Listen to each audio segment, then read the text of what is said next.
Arestado ang isang pulis na umano'y lider ng sindikatong sangkot sa serye ng mga robbery hold-up matapos ang sinagawang hot pursuit operation sa Barangay Manggahan, Santa Maria, Bulacan.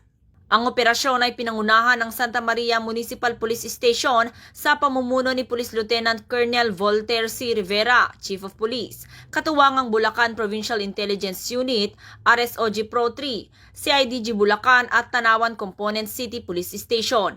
Ayon sa ulat, kinilala ang suspect bilang isang 34 anyos na miyembro ng Philippine National Police at residente ng Barangay Sala, Tanawan City, Batangas. Nabatid na siya ang nakatalaga bilang team leader ng Motorcycle Patrol Unit ng Tanawan City Police Station. Kinilala ng mga biktimang suspect bilang siya mismo ang nagtutok ng baril sa kanila sa gitna ng insidente na nangyari noong Agosto 27 taong kasalukuyan. Positibo ring itinuro ng biktima na pagmamay-ari niya ang isang plastic bag na may pera na nakuha sa suspect. Nasamsam ng otoridad ang isang caliber 45 na baril, 3 magazine, 12 bala, isang replika ng caliber 45, 2 plaka, 3 plastic bag na may lamang barya, 9 na cellphone, isang katana, isang bolt cutter, at 59 pieces ng puting cable ties.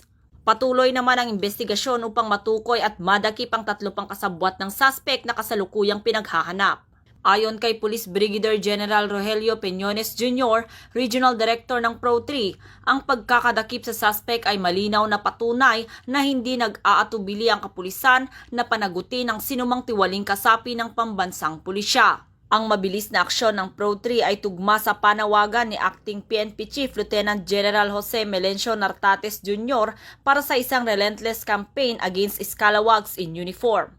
Kaugnay rin ito sa Employing Enhanced Managing Police Operations na bahagi ng 7-point agenda ng Acting Chief PNP. Sa ilalim ng kanyang pamumuno, layon ng pambansang pulisya na patuloy na maibalik at mapatatag ang tiwala ng mamamayan sa pamamagitan ng pagpapanagot sa lahat ng lumalabag sa batas, kriminal man sa lansangan o nasa loob ng hanay ng pulisya. Mula dito sa Bulacan Police Provincial Office, ako ang inyong PNN correspondent, Patrolwoman Pearl Cristalina Javier, alagad ng batas, taga-taguyod ng Balitang Pulis.